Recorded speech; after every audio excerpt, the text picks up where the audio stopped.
I'm Evelyn Lee. And I'm Janine Chastain. We're collaborating on curated conversations to explore how the industry is changing. Together, we'll find ways to create new solutions to current challenges while elevating the value of architects. Welcome to Practice Disrupted.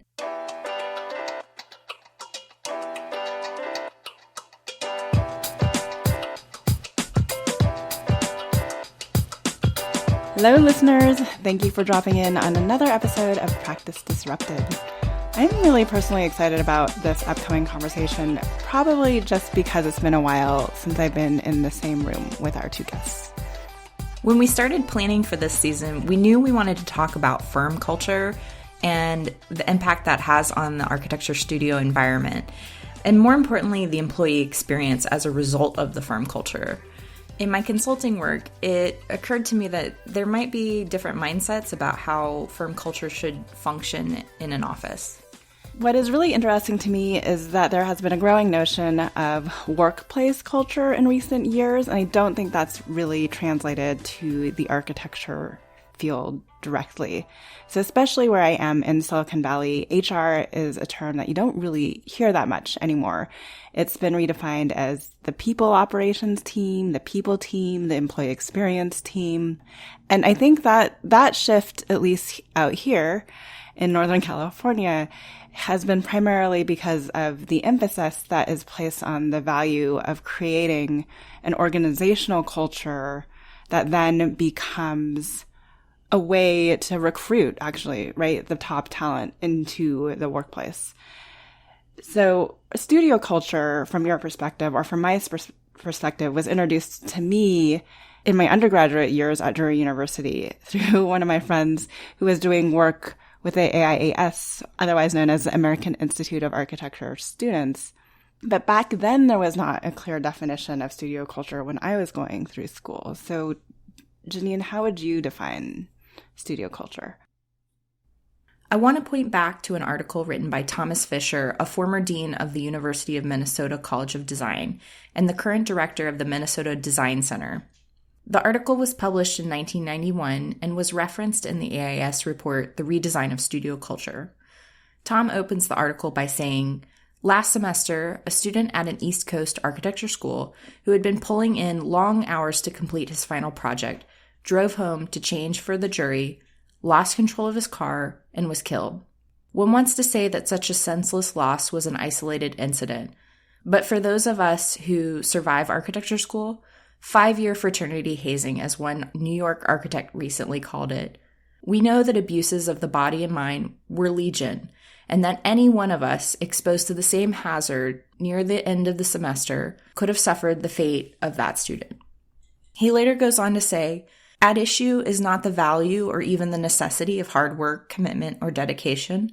There has never been and probably never will be a lack of that among students and recent graduates who are serious about becoming architects. The question is, when do we cross the fine line between hard work and exploitation? The answer, I think, depends upon who is to gain from the extra effort. Ultimately, he argues that exploitation is institutionalized, and many firms depend upon overworked, underpaid staff to survive, and they resist even talking about the problem." He closes his article by saying, "Once exploitation becomes part of the culture of a group, it tends to perpetuate itself." In 2002, the American Institute of Architecture students launched its work into the research of studio culture. This has included a decade of conversations engaging the National Architectural Accreditation Board, the Association of Collegiate Schools of Architecture, the American Institute of Architects, and the National Council of Architectural Registration Boards. The research is aimed to understand and design solutions to this challenge, starting with a critique of studio culture. So in order to inform that discussion, we've invited Andrew Caruso and Anthony Vanky to help us explore this conversation further, as they have both worked heavily on a publication by the AIAS called Toward an Evolution of Studio Culture, which was an iteration of the original studio culture research that one of my good friends was working on as an officer of the AIAS. If you haven't figured it out, now you know when I went to school in undergrad at Drury University. I'm I met Andrew and Anthony when they were president and vice president of the American Institute of Architecture Students, and I was serving on the national board as the associate representative at the time. Andrew Caruso is an architect, economist, and international development executive, designing multidisciplinary solutions for rapid urbanization across the world's cities. He currently works for Hatch, a global engineering, development, and management consultancy. He is serving as Director of Strategy and Operations of Urban Solutions and has been deeply involved in creative strategy for signature projects in economic analysis, real estate development advisory, and master planning for public and private clients in Africa, Europe, Middle East, Asia Pacific, and North American markets. So in tech terms, in APEC, EMEA, and North America. Early in his career, Andrew helped lead the global workforce strategy for Gensler. In this capacity, Andrew advised the firm's chief executives on emerging talent populations in the design industry. He oversaw a global portfolio of programs that included early career student internships, scholarships, and global talent exchanges. In 2011, he was named an associate with the firm and later tapped by the firm's CEO to relocate to Asia, leading the specific development of talent strategy across offices in China, Hong Kong, Japan, South Korea, Singapore, Thailand, India, and the United Arab Emirates, which reminds me how big Gensler truly is. Janine, why don't you take Anthony's bio? Sure. Anthony Vanky has taken an entirely different approach from his days with AIS into a career through academia, and he landed at MIT where he pursued his master's degree in architecture and urbanism, went on to get his PhD in urban studies and planning, and has since gone on to teach at MIT, Columbia, and is now at the University of Michigan. So while at MIT, I want to point out that Anthony was part of the founding team of MIT DesignX, which is an academic program in the MIT School of Architecture and Planning dedicated to design, innovation, and entrepreneurship. And as he joins Michigan this year, he will be teaching and researching technologies that will assist in planning, understanding, and imagining urban environments as part of the college's newly formed urban technology undergraduate program. Let's cut to the interview. Welcome to the show. We're really glad to have you and Anthony here today, and kind of a reunion of your own podcast days. So I wanted to give you a chance to share a little bit more about yourself and the company you're working for and some of the work that you're doing. Well, I guess I got to the current situation in a pretty circuitous way. So I remember standing in Asia, working in a lot of cities across Asia, and realizing that I really wanted to start working on big city problems. But I felt like as an architect, it was really hard to have the type of impact that a lot of our cities currently need. So I ended up doing a second degree in economics, and currently I'm putting those two things together. So we're building a consulting team at Hatch, which is a large global engineering and consulting firm that looks at how economics and architecture come together to create better cities. Great. And Anthony, you also have a background in architecture, and I was hoping you'd tell us a little bit more about how you ended up in a teaching position. It was never the original plan, but somehow I think other people thought that I was going to end up in academia. But I'm actually in a moment of transition right now, stepping away from Columbia University and about to join the faculty at Taubman College of Architecture and Urban Planning at the University of Michigan. And at both institutions, my work has been to teach, but also research different ways digital data allows us to understand cities and its residents in different ways. So how do we leverage, quote unquote, big data, or create new tools, or using sensors in unique ways to address the problems that citizens, be it in Detroit, New York, or halfway around the world, experience as cities continue to develop. So very similar to Andrew's, actually, but in different takes. So what I hear from both of you is that you took your architectural education and figured out a way to align that education towards work that you wanted to do, maybe in a broader sense, beyond just the built environment, which actually ties into a lot of what we're talking about on this first season with our series that we're calling Architecture And. So I think it's really interesting to hear both of your stories on how you were able to accomplish that. So I want to come back to when I first met you, which was when I was coming out of school as an undergrad architecture student, and you both were serving as national officers of the American Institute of Architecture Students. And it was around that time that I started learning about this concept of studio culture. And that's what we're here to talk about today. I realized in practicing that there seemed to be a gap between those who had been exposed to this concept and those maybe in generations ahead of us that this concept really came out of school after they had already left. So I wanted to ask about the origins of studio culture and give you guys a chance to explain where it came from, what it's about, and we'll move into some other questions as we go. It's actually really interesting, Janine. So it's hard to believe that it's been more than 10 years since that time we met, and since Tony and I had the privilege of leading AIAS. I was really excited for this topic today because I think even 10 years on, the work that we were able to do on studio culture remains one of the things I'm most proud of at AIAS, both during our time there and actually the time that preceded us. So studio culture as an idea started around the year 2000. And it came from an experience, a rather tragic experience, where a student in design studio spent much of the night working away, as many students do, and then decided to drive home, but was too tired to do so safely, and tragically lost their life in that trip. So the community really came together to ask some hard questions about what is the culture of design education? What does a healthy studio culture look like? How do you pursue design rigorously, but in a way that is safe and healthy for everybody involved?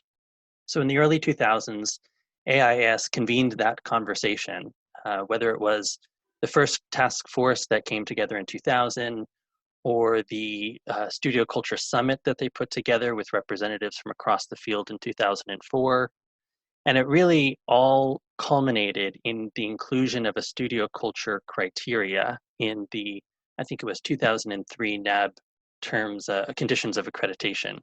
And that was really the first time that the community decided to instill the requirement in the process of architectural accreditation for schools to outline they called it studio culture, but it has since broadened to be more about an educational culture that represents their school and that is a really healthy learning environment. When Tony and I entered the scene in mid-2000s, we realized it was the completion of the first accreditation cycle with that new condition in place. And nobody had yet stepped back, reflected, and studied with either some qualitative or quantitative rigor the impact of the studio culture condition. And so a lot of the work that we did in that year was to help the community understand what was working really well as a result of that initial effort and where there were some opportunities for growth. I would just add that, for a lot of people listening, they may have not been educated during the period after the condition was established for accreditation, that the culture in studio was very varied, to just be a little bit repetitive, at the turn of the millennium. Some schools prided themselves in a culture that was perhaps less healthy. I remember talking to students as a perspective that they would mention culture of burning each other's models because there was such competition. People prided themselves in how many days they could stay awake.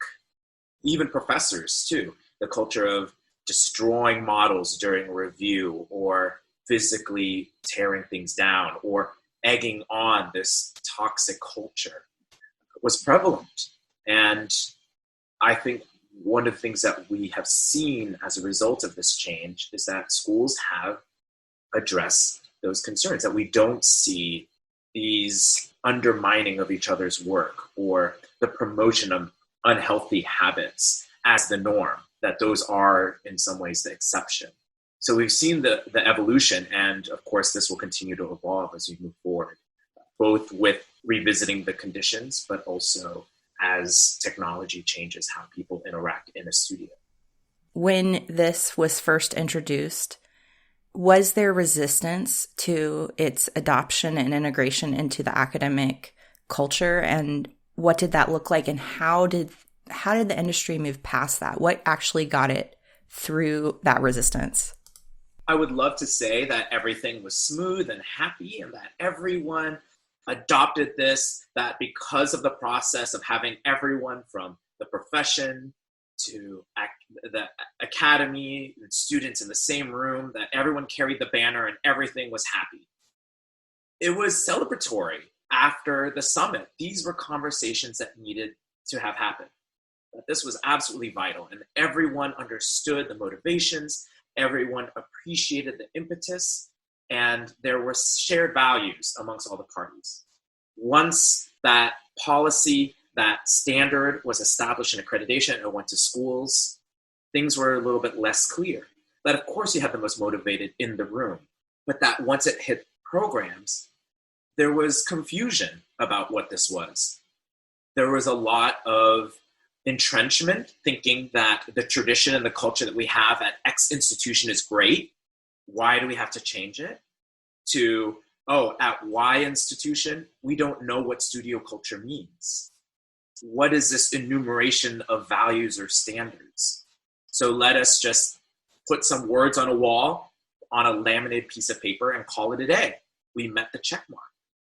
So although the conception was universally appreciated, the adoption of this actually posed many challenges, questions, but also posed a lot of really interesting takes on what studio culture is. So the variability of what people were thinking about was actually incredibly wide, just because this was the first time the term studio culture or culture was being brought up and talked about and discussed, and that programs had their feet held to the fire, which is not an easy task. A condition being added is actually very difficult for programs to think about, to conceive. And to do so, in some cases, was problematic because they were coming at it late or not maybe fulfilling the spirit of the policy. There are a couple of interesting takeaways that, when I reflect on all those years, that I take away from the student community in particular. So first of all, if we're talking about culture, I think it's incredibly compelling. And in fact, one of the things that drew me to the AIAS community early on in my career was that I saw a bunch of my peers really passionate about an important issue, and they found a way to mobilize and to organize to the extent that they convened all of the stakeholders in the profession and built consensus around an actionable, measurable outcome that really shifted the discourse in architectural education. And I think, particularly as a young student, witnessing the power of that kind of collective action really made me understand the power we all have as early career professionals. It helped me understand the value of AIAS as a community. And it also made me really proud to be joining the profession, because a community of practitioners who are willing to work with rising talent in their industry to acknowledge an important issue and find a resolution sounded like a profession that I wanted to be part of. And that was really powerful. I think the other thing that was difficult about the studio culture journey was helping schools and students and all of the stakeholders really come to terms with how you codify culture. Trying to define, or even more so to regulate or manage cultures at institutions is difficult to do.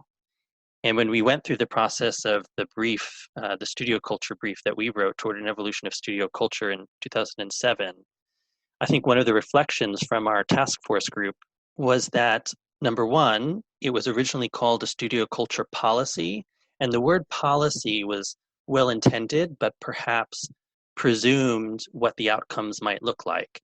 And in fact, in that round of reflections, we encouraged the community to think about it more as a studio culture narrative. How do you begin to think about culture from a coordination and alignment perspective rather than from a regulation perspective? So the second really interesting outcome of that review process in 2007 was that both students and administrators really felt that the policy itself at the end of the day was not the most important outcome. What they truly valued and where the cultural transformation really occurred was in the process the group went through to arrive at a policy.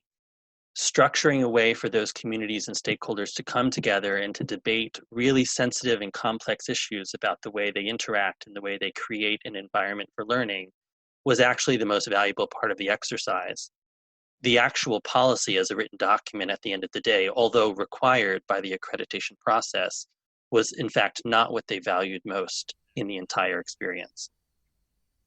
I don't want to throw this off course, and I wanted our listeners to know that during the second half of this, we're actually going to talk about how studio culture transitions to the workplace. It's really interesting to me, though. So I graduated in 2002 with my B.Arch, and I wasn't involved with the AIAS at that time, but I had a friend in my studio that was, and she she asked me to review and edit some of the work she was doing on the Studio Culture Task Force. And what I realized, Anthony, when you were talking about the change in the evolution of studio culture, is that I very much see that predicated today and how it played out in the difference between the internal competition that my years graduated with versus the collective voice of the more current students, and how they want to play nice together as opposed to being fearful of the competition and sharing knowledge and information. I think that's hard for people, younger people who have not gone through it, to understand. And this wasn't out of malice, I will say. The term studio culture or an educational culture is intentional because faculty were participating in this because that was the norm. There was a professor that I looked up to in my education, and he is one of the greatest mentors. He's one of the sweetest individuals you could ever have. But I remember early in my education, he was one of those very aggressive professors who would distort your model in a review. And it's contradictory. In my mind, to think that he could be so cruel in one situation, but so kind in another. And it took many years for me to realize that wasn't because of a deeper malice. That was the culture that was promoted. That was the culture that he grew up in architecture school. That competition, that undermining was the norm. And that's pretty frightening for us to think about that as a professional culture. That was the norm. And it took a pivot. And unfortunately, it did take the catalytic event of someone losing their life for the profession and for education to say, enough, this is not what we stand for. It is about, as you pointed out, Evelyn, the need for collaboration, for mutual support, to really move the educational situation, then the profession, into a different direction. And that has been bumpy. We have to think that this change. Architectural education is 150 years old in universities, a little over. Studio culture is barely 20, not even 20. The discussions happened 20 years ago. So the change itself the codification of these changes is fairly young. Evelyn, your question makes me think about a time when I was early on in architecture school. And one of the things I learned, not just obviously the technical aspects of becoming an architect, but aspects of becoming a professional and of trying to navigate professional cultures and how you either fit with some or become an agent of change in some. And I think, there were some particular studios or experiences in my time in architectural education where we had faculty members who thought students should not be critiquing other students' work, that it's only the role of the faculty member to offer critique. And there were a number of us who really had trouble with that, particularly because we wanted to share thoughts and ideas with each other. And we wanted to build a kind of peer culture of helping each other refine their projects to be the best they could be. And interestingly, in complete contrast, later in my architectural education, the school, as a matter of kind of policy or culture, decided that almost all projects should become group projects. And it was such a contrasting experience because in that case, we were automatically thrown into a situation where the only way to progress work was to critique each other's contributions, obviously in a helpful and constructive way.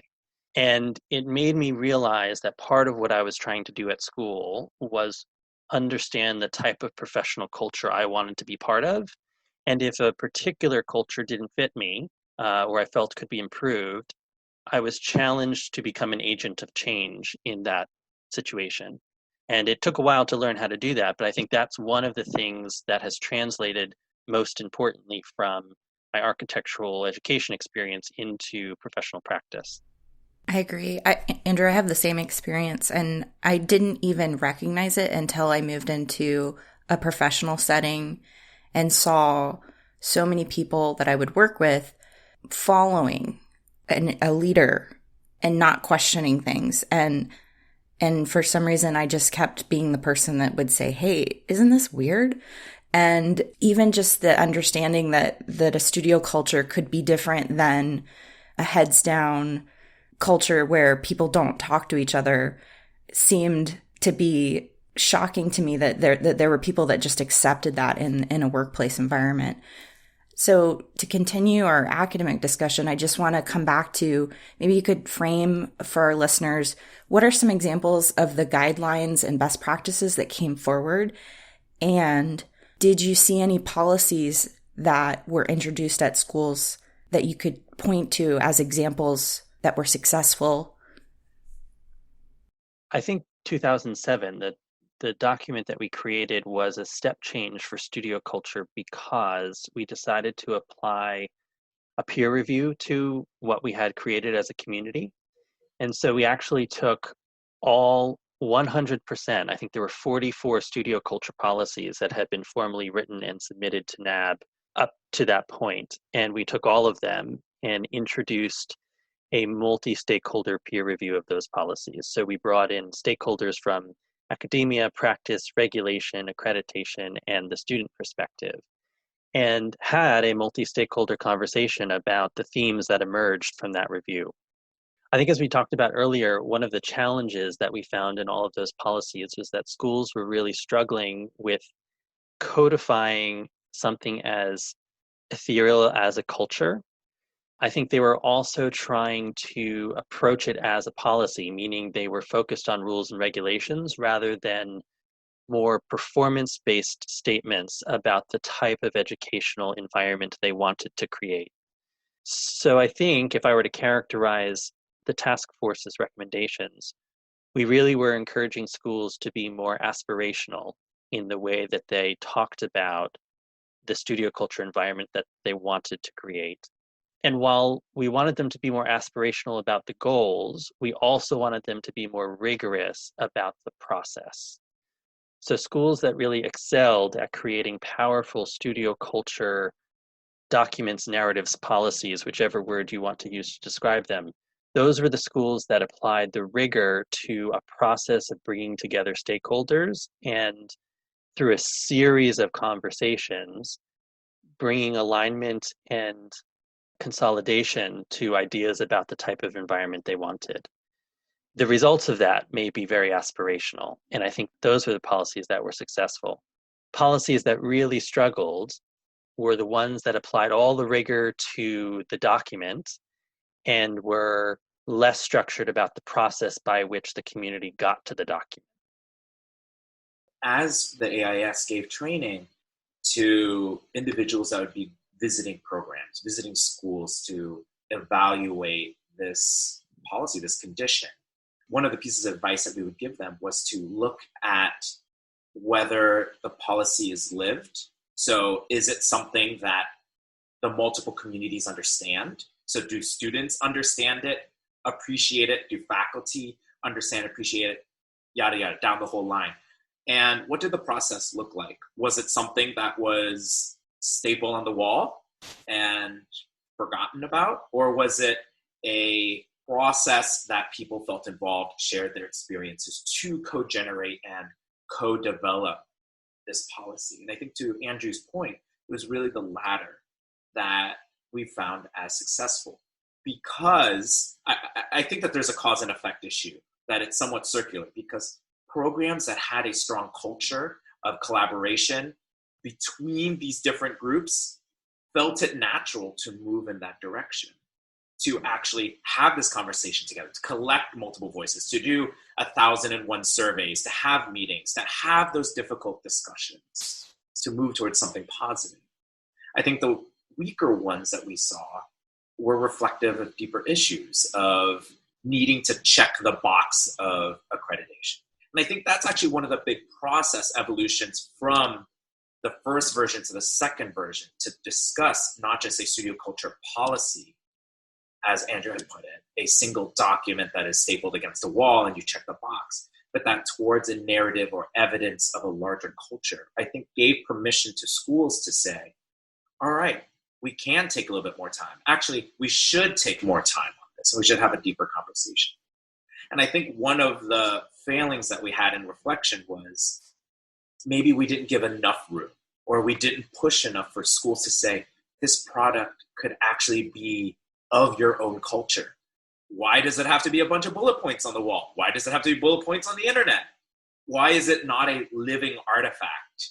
Could your studio culture, learning culture, quote unquote, document be a video or an installation or something? And I think that, that's something that's hard to put into a policy, to say, create your learning culture blank. We are hoping to see that, but I think now programs are starting to have fun with it. And I think now, after we've gone through another generation of evolution, we're starting to see this document actually taking life of its own, and that students and faculty are both challenging each other and challenging administration to say, what is this? Can we design this? Can we make it our own? I think now we're starting to get the point of really interesting products that reflect the personality of the pedagogies and cultures of those programs. Tony, I want to pick up on your point. I think it's really important that studio culture is both lived and living. So yes, it has to be lived, it has to be practiced by the community that create it. But simultaneously, I think we learned that studio culture is a living thing that evolves and changes over time. And it's not a process, a linear process that should result in a single deliverable. Instead, it's a circular process. And as a community goes through the process of defining itself and the way it interacts with each other, new questions, new challenges emerge, and new strengths emerge as well. And it needs to be a continuously evolving, continuously improving conversation. So I want to follow up with that notion. And Anthony, this may be more for you than Andrew, just because you're a lot closer to academia still. But in light of everything that's going on with COVID, with Black Lives Matter, with everything that's changing in the world, where do you think the academic setting still needs the most work? And how can both practitioners and students and academics contribute to this ongoing necessary evolution that Andrew just pointed to? Awareness is such an important part. And I think the initial discussions around culture really just shone a spotlight on these issues. And I think with current events, we're seeing how much has to be done. And there are spotlights being shown on things that have been neglected and perhaps rotting under the skin. That in thinking about these questions and this conversation before coming on to this podcast, I was reflecting on Black Lives Matter. And my question to myself was, studio culture for whom? That we took it for granted, that we didn't necessarily look at who was in the room. We didn't think about the voices. One of the big things that I was very passionate about parallel to this conversation was the inclusion of global voices in the education of students. That for me, not only was it that we only showed architectural projects and precedent from Western canons, but that even in the second evolution, when I was looking at the narratives that these visiting teams gave, they would have a Mayan temple and the Forbidden City, and that would accomplish global traditions or vernacular traditions You tokenize certain architects, show one project and call it a day, versus really thinking about the breadth and depth of the history of architecture, both within the context of the United States, I think very relevant to this conversation, but also globally.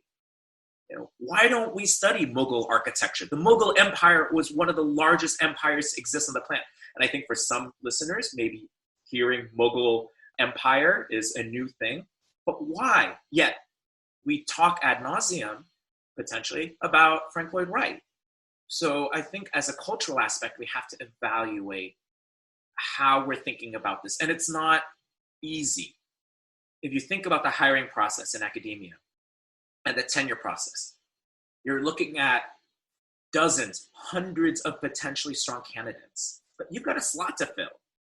You don't have time to necessarily evaluate whether they know everything about all global traditions. And then when they're now presented in front of the class, the teaching load might be huge.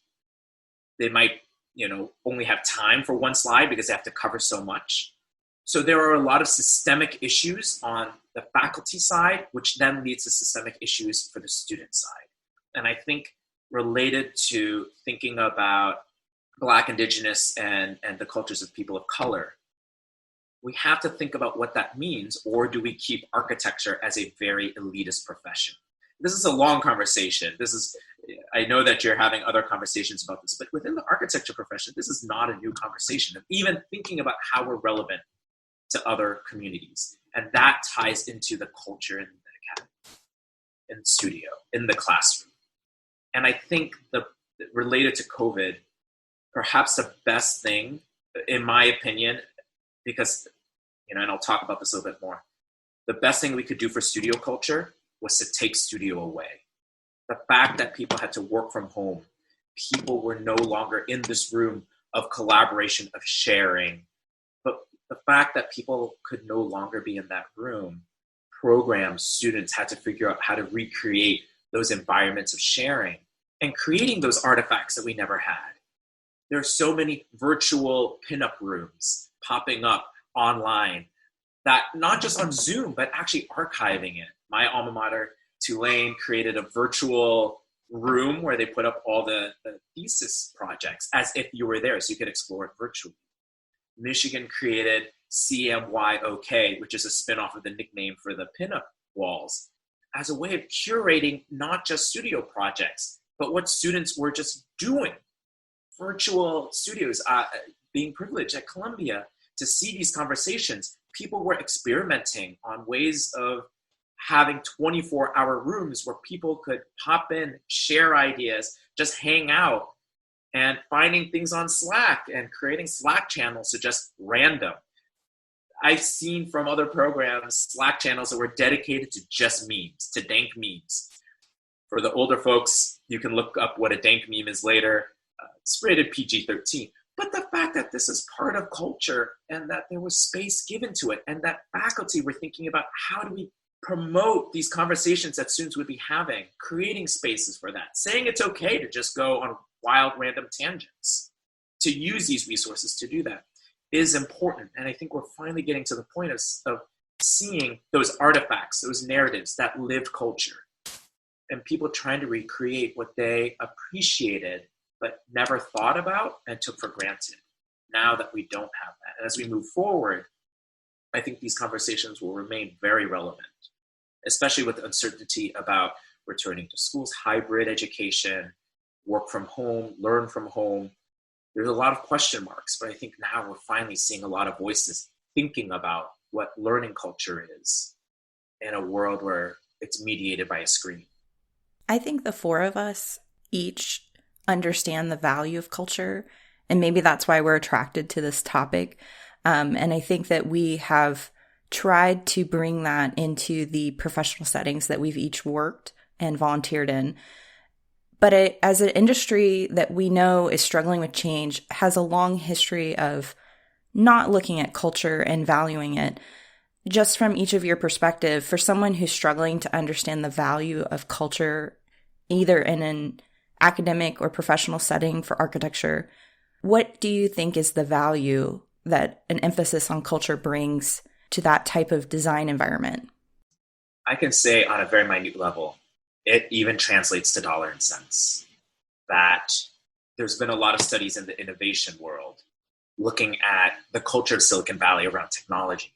Why is Silicon Valley impossible to take down as the world's leading tech hub and innovation hub, while other cities are throwing a ton of money at it? It's because of culture.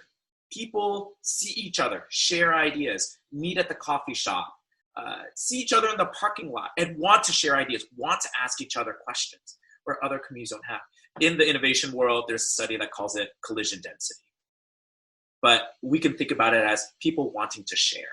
People are willing to actually see each other, talk, think, take a moment to reflect, which is huge. So for practice, on a very minute level, a positive culture can actually lead to increased productivity. It could lead to increased revenue because people are working and wanting to work at those higher levels and finding synergies between people that individually they would have not been able to come up with. Interesting, Anthony. The economics literature has obviously a corollary in the agglomeration economies vein. So the power of proximity to increasing productivity, to attracting talent, to increasing output. And I find it fascinating that those types of things are measurable quantitatively. Yeah, I mean, what's really been interesting for me on the tech side is to see how quickly tech firms change policies, really big policies that affect their culture to remain competitive. So just to parallel off of the work that I'm doing right now, the reason why Slack has moved to a remote first, like saying yes to working remote first, was because they said, the CEO said, we can't compete with other companies if there's similar offers in front of a candidate. And one company is telling me I have to be in the office 5 days out of the week, and the other company is giving me the flexibility to craft what my work schedule looks like. They are always going to go with option 2. So again, Anthony, to your illustration of Silicon Valley, these companies are making even huge workplace policy changes to ensure and to protect a culture that means that they remain competitive in this space. I mean, I think it's interesting that WeWork, one of their big products that they offered was looking at how people utilize space in support of culture. Granted, these were architects that are leading some of these teams, but that they were thinking about the coffee bar or where you get your coffee, and or the water cooler if you're in warmer climates or something.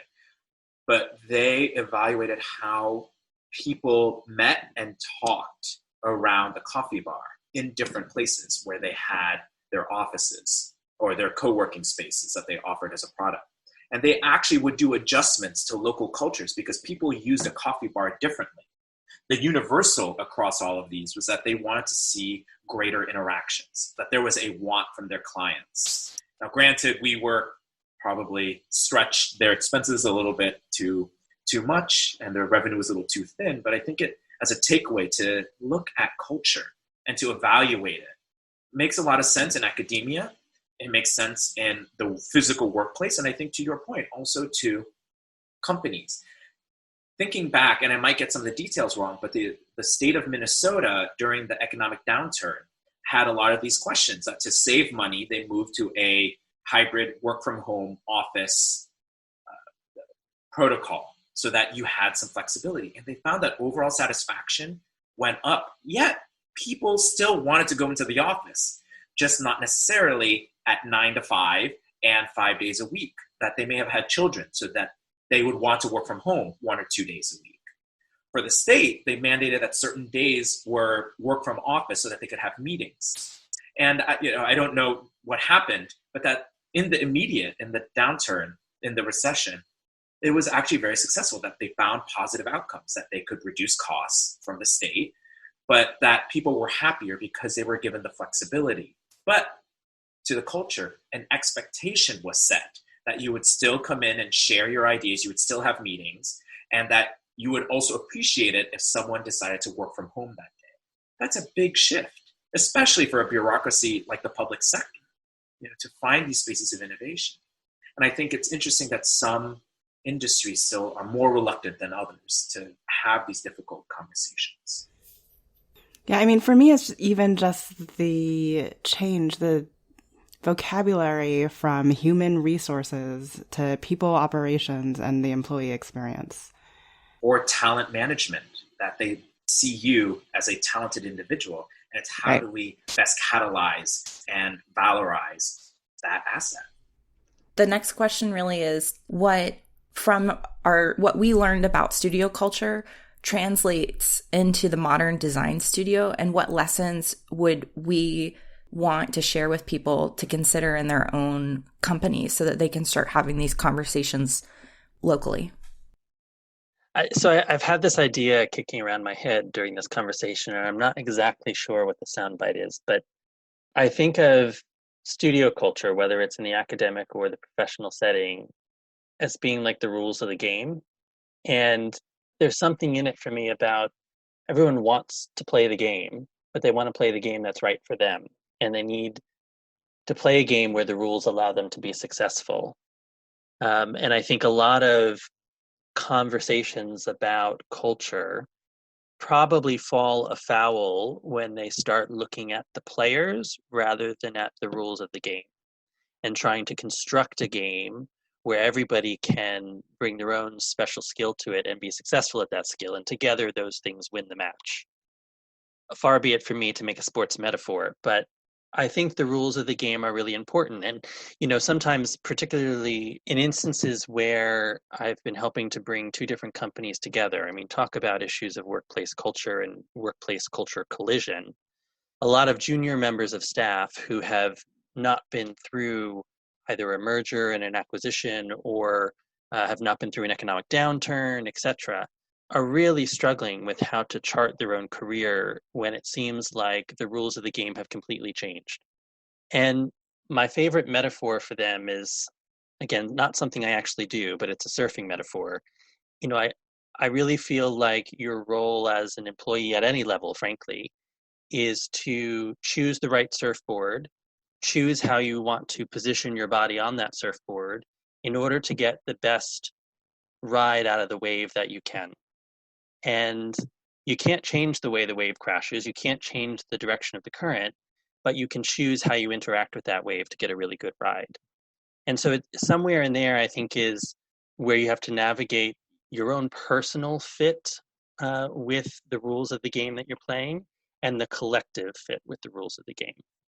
To jump off of your metaphor, your discussion about games, I think it's important for people to think about it as a game, that it's a process, that it's not just about the touchdown or the score, but it's about getting to that point. It's about the training. And what is training? It's with experts. It's with people who have different perspectives, helping you better your skills, your perception, your actually doing. And it's practice and playing. It's about doing it. It's about having those conversations, failing, and I think appreciating what failure is and moving on from it, because you know what you're looking for. You know what the end result is. It's intangible. But so many times we focus on the intangible part. We don't put in the hard work to get there. I think that's the most important part. Like we were saying with studio culture, the discussions were what actually rose to the top. Programs who had conversations about these difficult topics thrived. And for firms and teams to feel comfortable in discussing and airing their dirty laundry, and I think especially in the current climate around voices that are not brought to the fore, these are difficult conversations. But to build that culture that we want to see, to ride that wave, to score that touchdown, we have to be able to put in the work and see the assets around us, catalyze them, bring them together, and actually start that process. And the hope is that, especially now with all that's going on, that this is a chance to do that, to do better. We're going to emerge on the other side of stay at home in different ways. We're going to be different. People's voices are asking and demanding to be heard. And I think that we should see the opportunities of the moment to have these difficult conversations towards whatever culture means to you as a team or as a firm. I think one of the original questions was about how academic culture translates into professional culture. And I think that's a valid question. It's certainly something that happens as an end is important to think about. But I also feel like that question is too segmented. I can't think of a day when I go into my workplace, even at this point in my career, and I'm not having to learn at the same time as produce. And so I think actually professional culture is learning culture with some additional layers on top. And so while there is a translation, I actually think they're more one and the same than sometimes we realize. And the idea is in order to really engage with culture as a workplace community or even as an academic community, you need some fundamental principles to do that. You need safe space. You need an opportunity and a mechanism to find voice. You need to have a holistic view and a empathy for the diversity of perspectives that are coming to that same table. You need to understand how you're defining the word culture. What is inbounds, what is out of bounds? And sometimes laying the fundamental groundwork for that conversation is where the real work happens. What's been interesting to me as we transition this conversation from studio culture to workplace culture is that I think it was very much about what I, as the individual, as a new student, or as the younger generation can do or will be expected of from my firm versus, Andrew, I think your last statement is, this is what I, as a partner in my firm, need to be aware of, that in order to make changes in studio culture. I think what's most interesting to me is this moment in time is going to, what I would recommend to all future graduates to become a measure of the firm culture. It's going to be a question that people should be asking during their interviews. You know, how did your firm manage through COVID? Is there any affirmative change happening around Black Lives Matter? And what is your firm's position on that? I think is going to be a question that every hiring manager should expect coming out of this.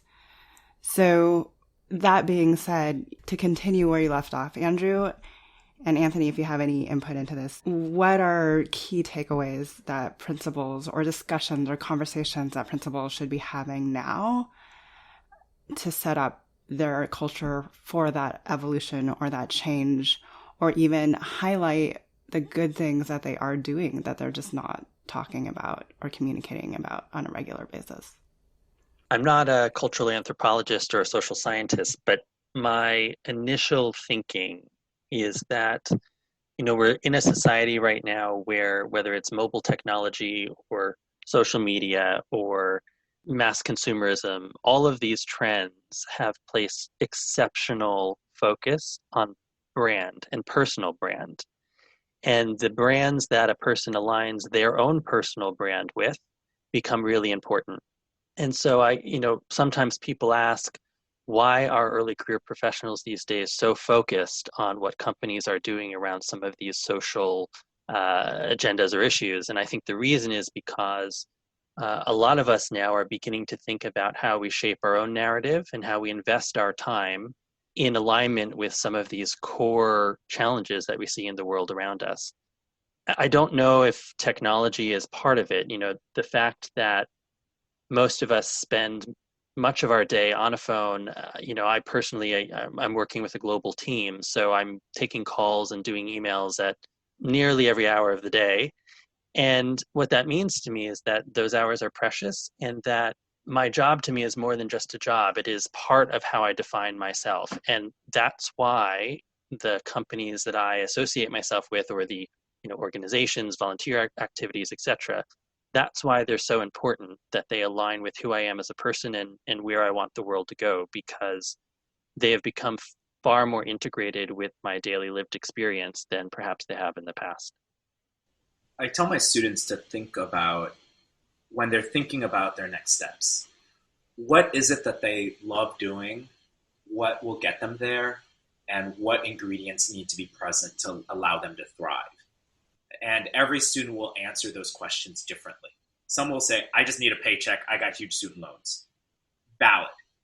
But they're bringing those values that are inside them to that next step.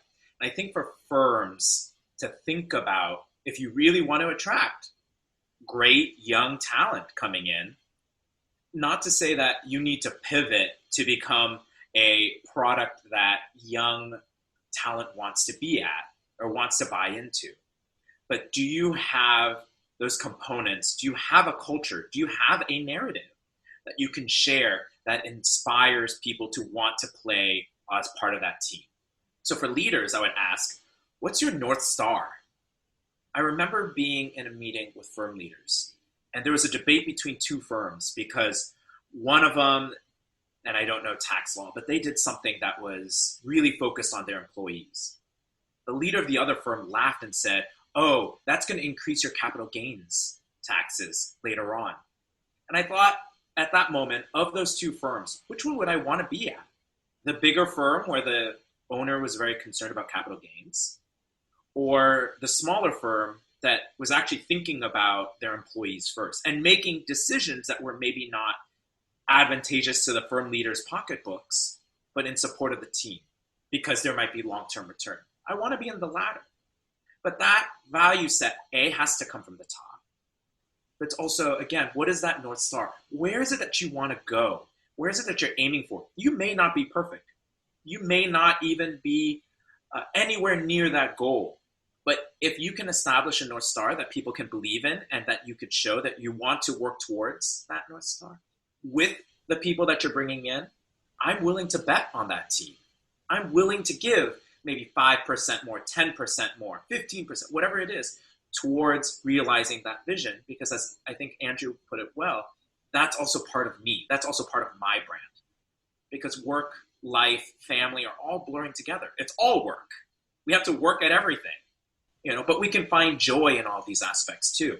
And I think that's a generational shift that for some leaders to think about, that this line does get blurred. We don't just shut down as a younger generation.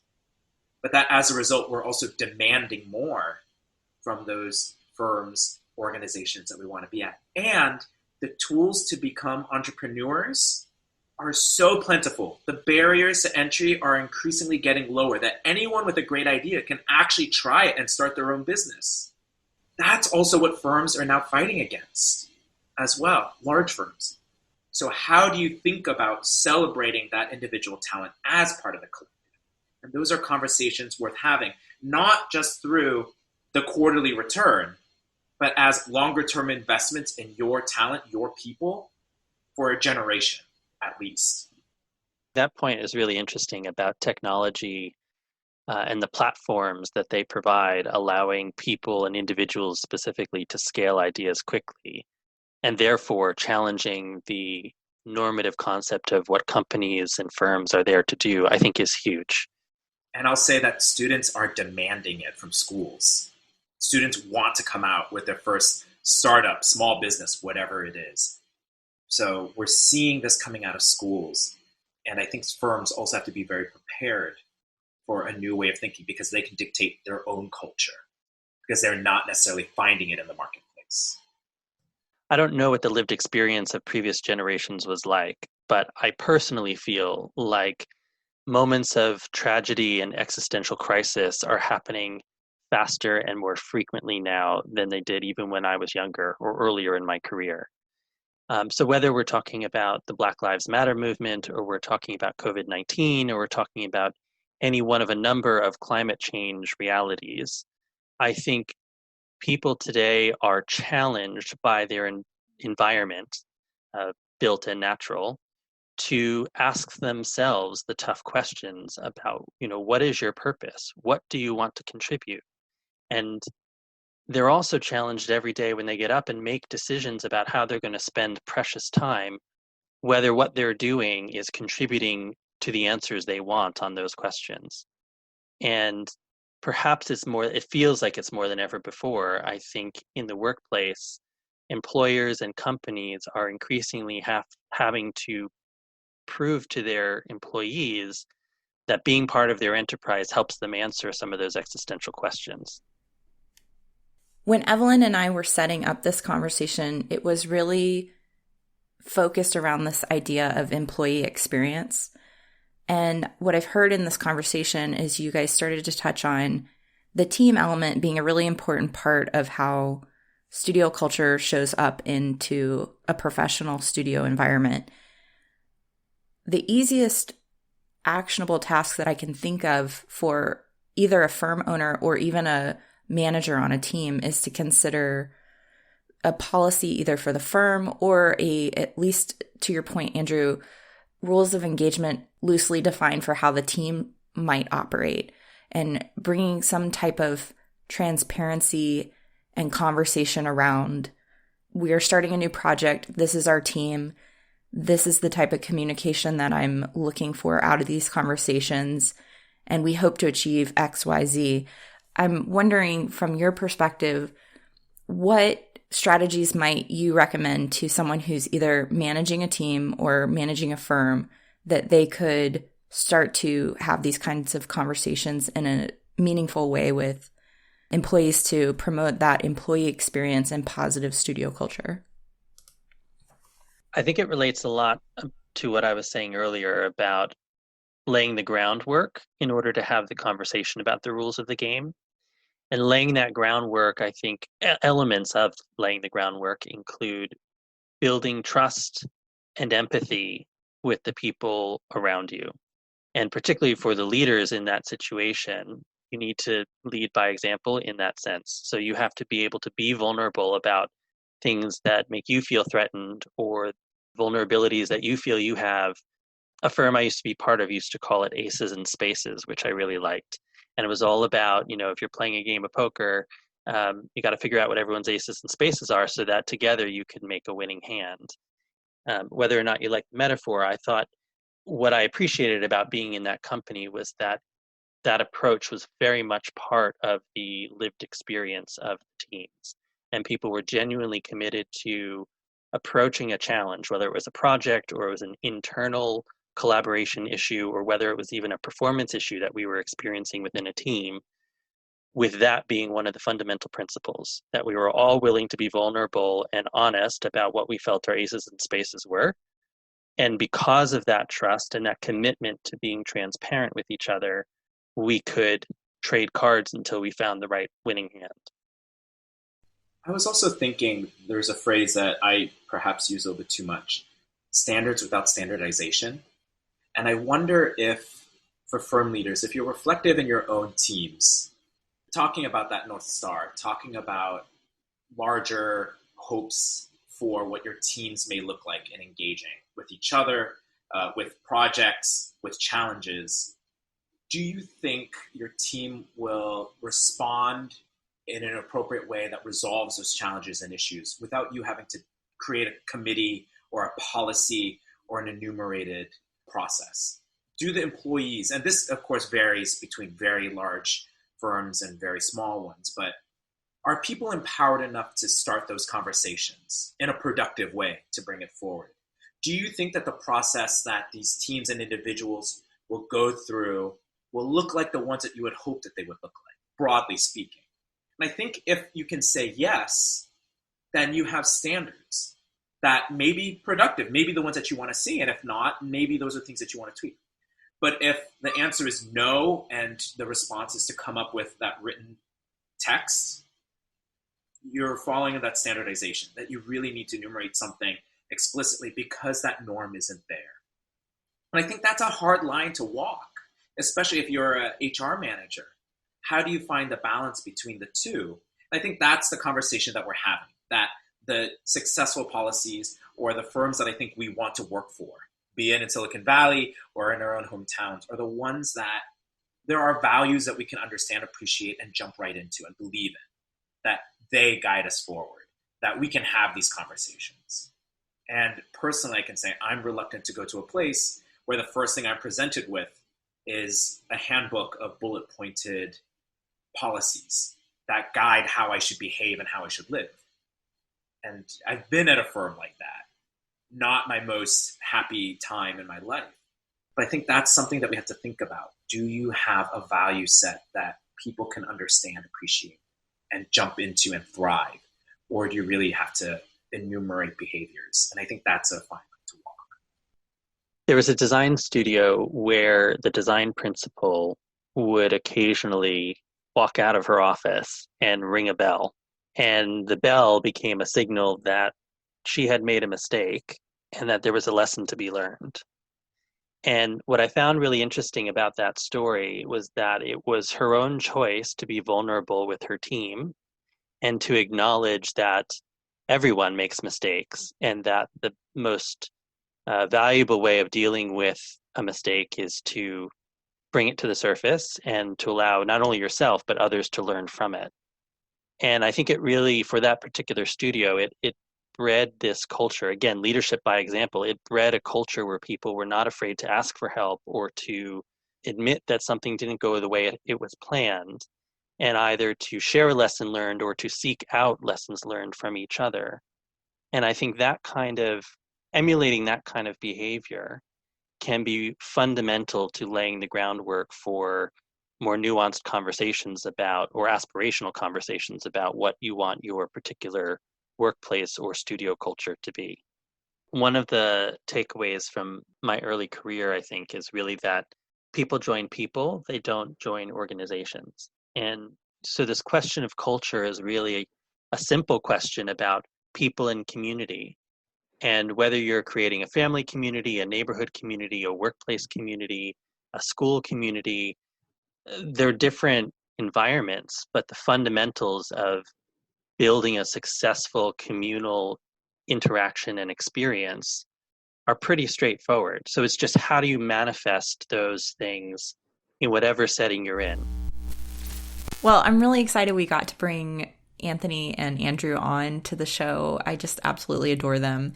And as you can see, since its origins, studio culture has become such a larger conversation, and policies are now required at architecture schools as part of their official U.S. accreditation requirements.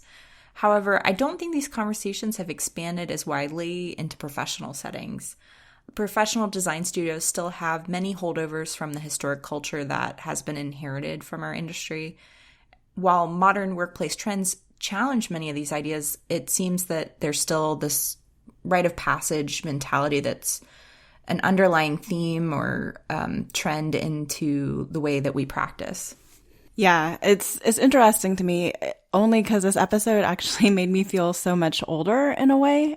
I feel like I'm part of the old folks that went through the previous generation of, the pre-studio culture group. So one of the biggest takeaways for me, having graduated during the era when studio culture was just becoming a thing and not necessarily ingrained into the accreditation process when I was going through school, is that the collaborative nature of students who are graduating now is partially derived from this new culture that they have that I didn't personally experience. So for me, this is a new view on the experience and expectations of those that are recent grads, as opposed to the reality of firm owners or individuals even as old as myself. And there's definitely people out there that would say I'm still young to the profession. I think there's now at least 50% of the profession that would say I fall on the older end. But it's just an interesting dichotomy that I never really thought about, and the differences that I had in school as opposed to what new graduates are having. Yeah, I definitely noticed that kind of knowledge gap when I was practicing in different architecture firms. And, when I was coming out of school, we were learning how to write these policies. If you were involved at all with your accreditation process for your school, or you were involved with the AIS chapter, you were helping the school write the policy usually. And of course, that varies from school to school. But it really taught me this idea about looking internally within an organization and thinking about the culture. And for me at UNC Charlotte, culture was a cornerstone of the program. Like, community was everything. And so the idea of writing about our culture wasn't too abstract to us. It was really inherent to what we were doing in the studio.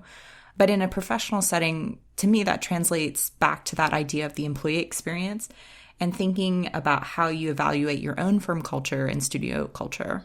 Right. And I think This is true of independent when you graduated from school, that one of the things that I struggled with in my own experience working in firms, and one of the things I saw my peers struggle with a lot, is that what the firm leaders thought about their own firm culture was not the same as what was actually being experienced by the individual employee. So, I would be interested, Janine, in your thoughts on how these two different groups, both the leadership and even the intern, can work together to create an experience that is then a shared reality by the entire firm. Sure, that's a good question. And I think it really centers around conversations and communication and having an openness to building those conversations. So the 5 tenets that came out of Towards an Evolution that point towards a successful studio culture include 1, promoting respect, optimism, sharing, innovation, and engagement. Number 2, creating a culture of open dialogue rather than a siloed discussion. I think this is a big one. So any firm where there's not a lot of discussion happening in the studio environment, particularly team to team or employee to employee, that can be a really big red flag for me on issues with studio culture. So the third tenet is about constructing a clear understanding of shared responsibilities that promote health and time management. I think this is a really important one. While we can always work as hard as we can to deliver a deliverable the next day, really thinking about project management and time management and incorporating the health of the individual into the planning process so that you can plan to not have emergencies is a really big one. And trying to take into consideration building a realistic project timeline that accommodates people really having the time to think through and design and respond to the deliverables that they're creating. This especially shows up when management decisions get made without considering the constraints of the technology. I've seen that so many times with Revit where something gets promised and it's not realistic in terms of what the team can actually produce.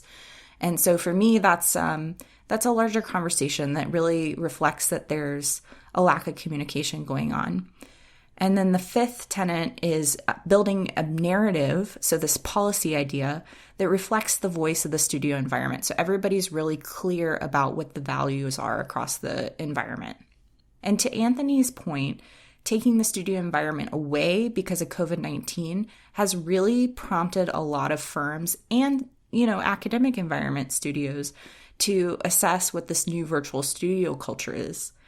So, Evelyn, I was wondering if you could share any tips or ideas that you have, having worked in such a highly flexible work environment that promotes digital work from home space.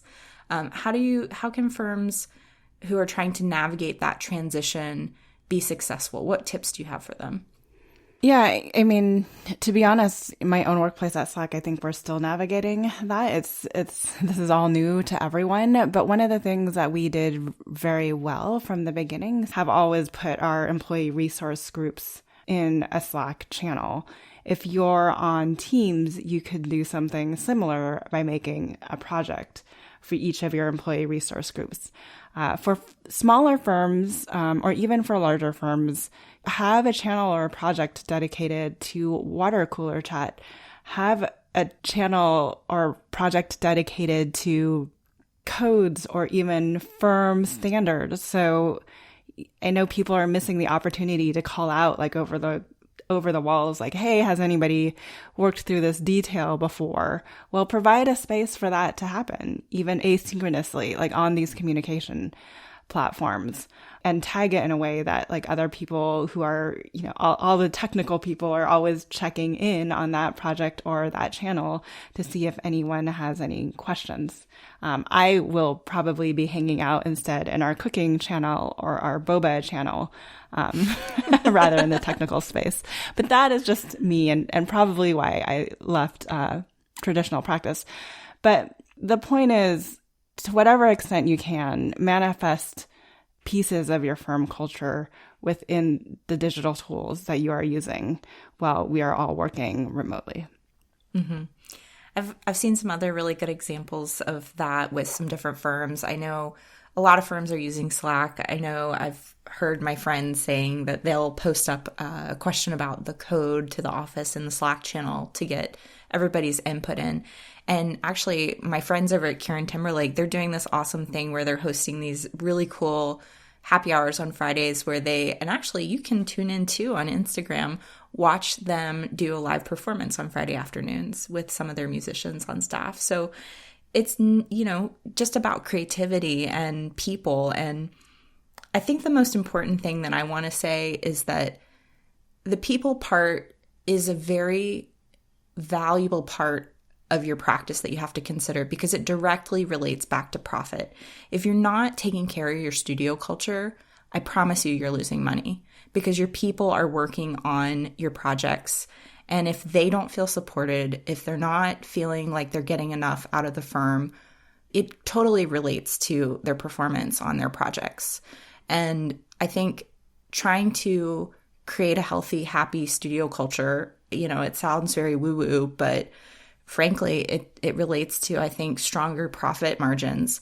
And I think it relates to better project management on project deliverables. And so studio culture is a continuously evolving and continuously improving conversation, as Anthony said. It starts with awareness and just understanding where you're at with your culture and then understanding where you want to go. So not speaking about it or acknowledging the culture of the firm or people in your firm is a missed opportunity. And I think a lot of the firms that are addressing studio culture, they have better retention rates. I think that they are attracting people to want to come work for their studios.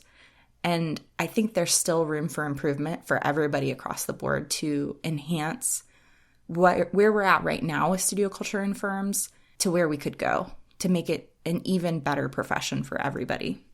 So the biggest takeaway that I would hope that all of our listeners got, and this is true of small firms, medium-sized firms, large firms, and it's also something that any firm leader can do tomorrow if they wanted to, if you haven't done this already, was to consider actually putting pen to paper or hands to keyboard, I guess, nowadays, and writing a firm culture policy or developing a structure to co-create a firm culture policy that not only helps existing employees understand their role in supporting firm culture and open up to conversations about mentoring, leadership, and communication, and how you want to do it through not only times of pandemic, but on a regular basis.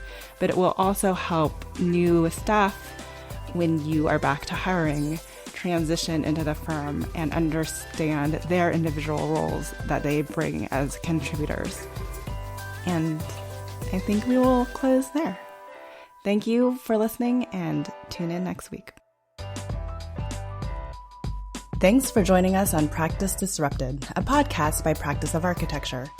Visit us at practicedisrupted.com to find out more about future episodes and the changing nature of practice. This show is part of the Gable Media Podcast Network. You can learn more about other podcasts in our community by visiting gablmedia.com. If you enjoyed the show and want to hear more content like this, you can help us by leaving a rating, review, and subscribing on your favorite podcast app. Don't forget to share with your friends, and feel free to let us know what other topics or speakers you're interested in hearing about. Thanks for listening, and see you next week.